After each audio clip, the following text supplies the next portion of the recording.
Hello friends, मेरा नाम है गौरव और मैं आज जो इस सीरीज़ का जो तीसरा पार्ट है कि ना जीएस 3 का सिलेबस हम कहाँ से करें, कौन कौन से बुक्स एंड रिसोर्सेज हैं उनको फॉलो करना चाहिए, कौन सी बातें हैं जो जीएस 3 के मेंस के अंदर हमें ध्यान में रखनी चाहिए, उनके बारे में एक संक्षिप्त चर्चा करेंगे ताकि आप जल्दी से आप देखो आपका एग्ज़ाम 3 महीने दूर है।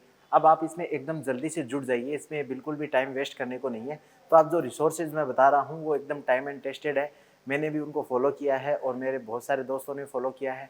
मेरी भी अच्छी रैंक आई है, बाकियों की भी अच्छी रैंक आई है, तो आप इसको पूरा ट्रस्ट कर सकते हैं। आप जल्दी से ये रिसोर्सेज लीजिए और पढ़ना स्टार्ट कीजिए क्योंकि आपको मेहनत खुद को ही करनी पड़ेगी। तो अब हम स्टार्ट करते हैं जीएस 3 का सिलेबस।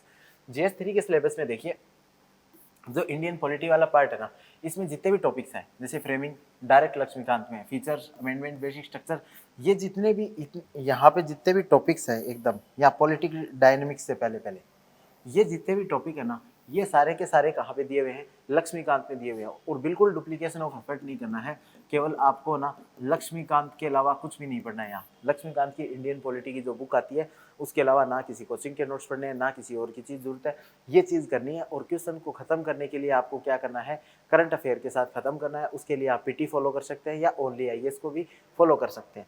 अब जो ये नीचे वाला है ना, पॉलिटिकल डायनेमिक्स ही नहीं है, ये ना आप ना 2-3 जगह से पढ़ना, ठीक है। जिसमें ना एक तो सोर्स होगा आपके लिए एनआईओएस और एक होगा इग्नू। तो ये टॉपिक है ना काफी इंपॉर्टेंट है। ऑलरेडी जैसे इलेक्ट्रॉनल बिहेवियर, नेशनल इंटीग्रिटी, ये वाले जो चैप्टर हैं वो ऑलरेडी मतलब कि अपने लक्ष्मीकांत में दिए हुए हैं, लेकिन मुझे लगता है कि वो उन चैप्टर्स को आपको और भी ज़्यादा डेप्थ में पढ़ने की जरूरत है। तो आप ये जो टॉपिक है ना नेशनल इंटीग्रिटी को ना टॉपिक को आप जैसे कि गूगल पे सर्च, यूट्यूब पे सर्च करना और बहुत सारे ना वीडियोज़ आ जाएंगे यूपीएससी के, उनको आपको ना मतलब लिखना है। तो नेशनल इंटीग्रिटी के बहुत सारे डायमेंशन होते हैं, अभी टाइम नहीं है, अदरवाइज मैं आपको ये सारे करवा देता। और जैसे लेकिन उसमें करंट अफेयर जरूर ऐड करना। जैसे मैं आपको नेशनल इंटीग्रिटी में करंट अफेयर बताता हूँ, एक भारत श्रेष्ठ भारत जो स्कीम चल रही है वो आपस में देश को जोड़ने के लिए है, तो उस स्कीम को आप ना जरूर से ऐड कर सकते हैं। तो इस तरीके से आपको ये 2-3 साइट से लिखना है और बाकी यूट्यूब से आपको इसको कवर करना है। उसके बाद जो स्टेट पॉलिटिक्स ऑफ राजस्थान वाला जो चैप्टर है उसको आप क्या कर सकते हैं, या तो दक्ष से फॉलो कर सकते हैं या इसमें किसी कोचिंग मटेरियल का ना नोट्स है जिसमें पूरी जो पॉलिटी कवर की गई है तो वहाँ से फॉलो कर सकते हैं, या वर्धमान महाविद्यालय का जो नोट्स है वहाँ से इसको भी फॉलो किया जा सकता है। उसके बाद जो ये वाला जो पार्ट आता है, जो ऊपर वाले जो 2 पार्ट हैं, इमर्जिंग वर्ल्ड ऑर्डर और ये जो पार्ट है यहाँ सार्क तक, ये वाला पार्ट आपको एनसीईआरटी है पॉलिटी की 12th क्लास की, जो आईआर के ऊपर बेस्ड है, वहां से ये डायरेक्ट टॉपिक है ना पिकअप किए हुए हैं। तो ये आप है ना एनसीईआरटी से इनको कवर कर सकते हैं और जहां से भी आप आईआर पढ़ रहे हैं वहां के बेसिक में ये सब कुछ कवर होगा। और ये जो लास्ट वाले जो 2 इंपॉर्टेंट है कि ये जो अभी की करंट है ना डायनामिक्स, जो वर्ल्ड के अंदर क्या पॉलिटिकल डायनामिक्स चल रही है, इसके लिए आपको क्या फॉलो करना है, कुछ करंट अफेयर की मैगजीन फॉलो कीजिए। इस बार आपके लिए सबसे अच्छी ये चीज़ है कि जो आईएएस का मेंस होगा उसके जस्ट बाद आपका मेंस होगा, तो आईएएस के मेंस में जो भी मैगजीन्स आएंगी आप उनको डायरेक्टली क्या कर सकते हैं, फॉलो कर सकते हैं। तो ये हो जाएगा। फिर राजस्थान के रिलेटेड और ये जो करंट अफेयर वाला पार्ट है उसके लिए आपको इससे ज़्यादा कुछ नहीं पढ़ना। आपको मोमल की मैगजीन है वो डेली पढ़नी है। तो ये क्या करेगा, मोमल की मैगजीन में बहुत सारे करंट अफेयर आएंगे, तो आप हर चैप्टर को अपडेट करते जाएंगे। जो आपने 1, 2, 3, 4 जितने भी चारों पेपर हैं उनमें करंट अफेयर यूज होगा और इस टॉपिक के लिए मोमल आपको जरूर पढ़नी है। अब आ जाते हैं पब्लिक एडमिनिस्ट्रेशन। तो पब्लिक एडमिनिस्ट्रेशन के अंदर आपको 2-3 बुक पढ़नी है। एक तो कस्मा वाली बुक आती है उसको पढ़ना है जो, और दूसरी जो बुक आती है वो पब्लिक एडमिनिस्ट्रेशन की आती है बुक, जिसको लक्ष्मीकांत द्वारा लिखी जाती है। तो वो लक्ष्मीकांत की जो पब्लिक एडमिनिस्ट्रेशन की बुक में ये सारे के सारे टॉपिक दिए हुए हैं।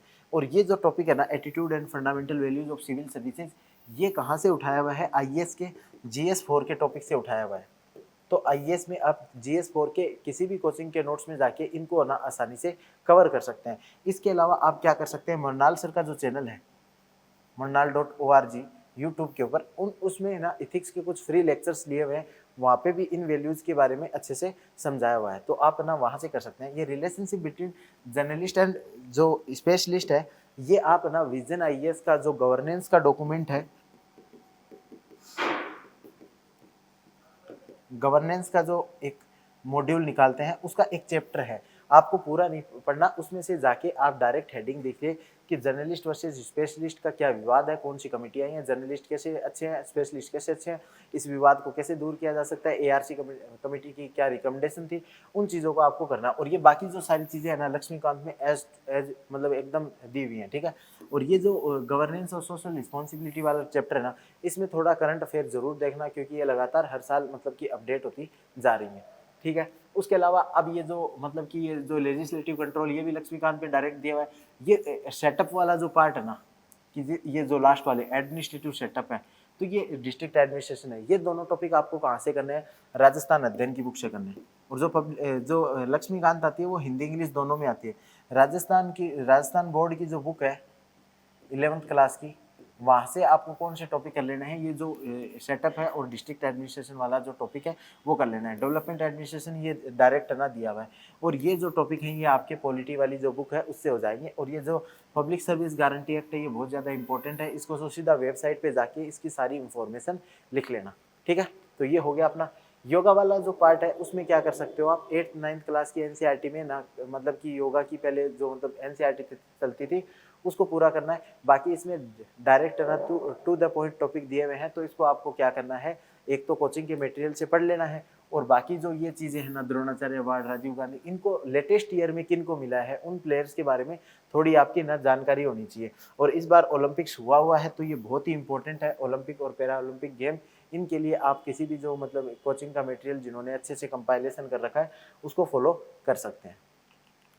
अब आता है हमारा साइकोलॉजी का पार्ट, कि साइकोलॉजी वाला पार्ट है ना, जो बिहेवियर वाला पार्ट है वो हम कहाँ से करें। तो बिहेवियर वाला पार्ट मैंने 3 जगह से किया था। एक तो मैंने एनआईओएस के नोट से किया था, एक एनसीईआरटी से किया था, और एक इग्नू से किया था। ये तीनों ही नोट्स है ना, मतलब कि हिंदी इंग्लिश में अवेलेबल है। तो इन नोट्स में आपको क्या करना है, जो टॉपिक आपका एनसीईआरटी से हो जाए ना, तो उस टॉपिक को तो आपको फिर ज़्यादा उसमें ना मतलब ज़्यादा ज्ञान नहीं लगाना, उसको वहीं पे ख़त्म कर देना। क्योंकि इस टॉपिक में आप देखोगे नंबर बहुत कम मिलते हैं। जो साइकोलॉजी वाला पार्ट है उसमें नंबर बहुत कम मिलते हैं, तो इतना ज़्यादा फायदा नहीं होगा आपको तैयारी करना। तो एनसीईआरटी से हो जाए तब तो वेल एंड गुड, और एनसीईआरटी से नहीं हो उस टॉपिक को एनआईओएस और इग्नू पे सर्च करके आप टॉपिक को इनको नोट्स बना सकते हैं। अब लो वाला पार्ट आता है, तो लो वाले पार्ट में आपको ना ज़्यादा मतलब कि टेंशन की ज़रूरत नहीं है। ये इतना बड़ा पार्ट है, आप कितना भी इसको पढ़ लो, लेकिन आप इसमें कंफर्म नहीं कह सकते कि कहाँ से न्यूज़ आएगा। तो इसमें मैं कहूँगा कि आप किसी भी कोचिंग मटेरियल का इसमें नोट्स हैं वो फॉलो कर सकते हैं। और इसमें मेरे पास एक हैंड रिटन नोट्स हैं जो मैं मेरे टेलीग्राम चैनल के ऊपर है ना, उनको आज ही ना मतलब अपलोड कर दूंगा, जो राजस्थान के लॉ के जो नोट्स हैं, जो और वो बहुत छोटे नोट्स हैं, 40-50 पेज के नोट्स हैं, जिनको आप ना मतलब 1 घंटे के अंदर 2 घंटों के अंदर तो पक्का ही पढ़ दोगे। तो वो आप ना वहाँ से फॉलो कर सकते हो, टेलीग्राम पे डाल दूंगा मैं इसको। मेरे नोट्स नहीं है, लेकिन जो मैंने पढ़े थे, मेरे पास किसी के आए थे, तो मुझे वो बहुत अच्छे लगे वो। लेकिन अब सबसे इसमें इम्पोर्टेंट है कि करंट अफेयर्स, क्योंकि ये जितने भी इंटेलेक्चुअल प्रॉपर्टी राइट्स है, आईटी एक्ट है, राइट टू इन्फॉर्मेशन है, ये सारी चीज़ें क्या है कि लगातार है ना मतलब अपडेट होती रहती हैं। तो इसमें करंट अफेयर्स को ना लगातार फॉलो करने की हमें बहुत ज़्यादा जरूरत है। और ये जो ऊपर वाला जो कंसेप्ट ऑफ लॉ है ना, ये आप किसी भी मतलब कि जो लॉ ग्रेजुएट हैं उनसे ना आप कंसेप्ट ऑफ लॉ वगैरह पढ़ सकते हैं। और इनकी जो डेफिनेशन है ना, वो एक किसी स्टैंडर्ड बुक से पढ़नी है, क्योंकि इसमें यदि आपने थोड़ा सा भी ना ऊपर नीचे लैंग्वेज को कर दिया ना, तो फिर आपको काफ़ी ज़्यादा दिक्कत हो जाएगी। तो मतलब कि नंबर आपको अच्छे नहीं मिलते इसमें। मतलब जो चेक करने वाला होगा वो लॉ का टीचर होगा, और उसको लॉ की लैंग्वेज में ही सारी डेफिनेशन चाहिए, तो आपको वो करना है। बाकी मैंने आपको इसमें करंट अफेयर का बता दिया। तो ये हमारा GS3 का सिलेबस है, और इन रिसोर्सेज को आप फॉलो कीजिए, और आपको आने वाले एग्जाम के लिए मेरी तरफ से all the best. Thank you.